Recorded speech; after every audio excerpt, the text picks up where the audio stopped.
સ્વતંત્રતા, સમાનતા અને બંધુતા માટે જીવનભર ઝઝુમનાર કર્મવીર, જ્ઞાની પુરુષ, પ્રજ્ઞ પુરુષ, તત્વચિંતક, ક્રાંતિ સૂર્ય એવા ભારતના ભાગ્ય વિધાતા, મહિલાઓના મુક્તિદાતા ડોક્ટર બાબા સાહેબ આંબેડકરના ચરણોમાં મારા કોટી કોટી વંદન. સાથે અત્રે ઉપસ્થિત વડીલો, ભાઈઓ, બહેનો, માતાઓ અને મિત્રોને મારા જય ભીમ, નમો બુદ્ધાય.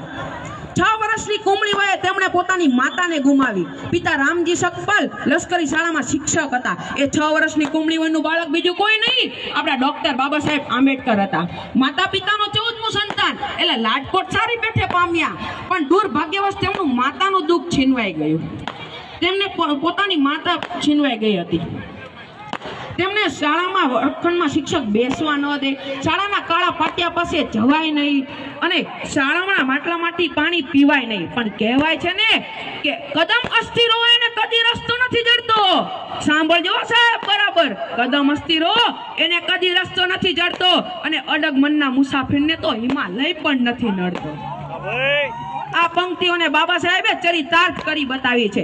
આ સ્થિતિમાં ભણનાર બાળક 9 ભાષાઓના જાણકાર બન્યા. તેમની પાસે તો 32 જેટલી તો ડિગ્રીઓ હતી, 5 ડિગ્રી તો માત્ર પીએચડીની. કોલંબિયાની યુનિવર્સિટીમાં તેમનું સ્ટેચ્યુ મૂકવામાં આવ્યું. ત્યાં નીચે લખ્યું ધ સિમ્બોલ ઓફ નોલેજ, એટલે કે જ્ઞાનનું પ્રતીક. આખા વિશ્વનો સર્વે કરવામાં આવ્યો ત્યારે સૌથી વધારે બુદ્ધિશાળી અને સૌથી વધારે ડિગ્રીધારી બીજું કોઈ નહીં, આપણા બાબા સાહેબ આંબેડકર હતા.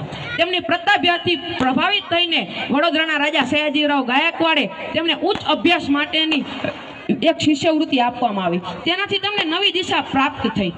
તેમને પેટે પાટા બાંધીને પણ સંદર્ભ ગ્રંથોની ખરીદી કરી. વિદેશમાં જઈ તેમને અર્થશાસ્ત્રમાં પીએચડી પ્રાપ્ત કરી. પણ તેમને આ આપણા રિઝર્વ બેંકની સ્થાપના પણ તેમના મત મુજબ જ કરવામાં આવી હતી. આ બાબા સાહેબની વિરોધ કરનારા તેમના પગની ધૂળ બરાબર પણ નથી. 100 થી 50 વધુ દેશો તો તેમની જન્મ જયંતિ ઉજવે છે.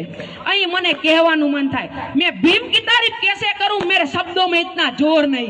मैं भीम की तारीफ कैसे करूं, मेरे शब्दों में इतना जोर नहीं. सारे विश्व में जाके ढूंढ लो, सारे विश्व में जाके ढूंढ लो, मेरे बाबा साहब जैसा कोई और नहीं.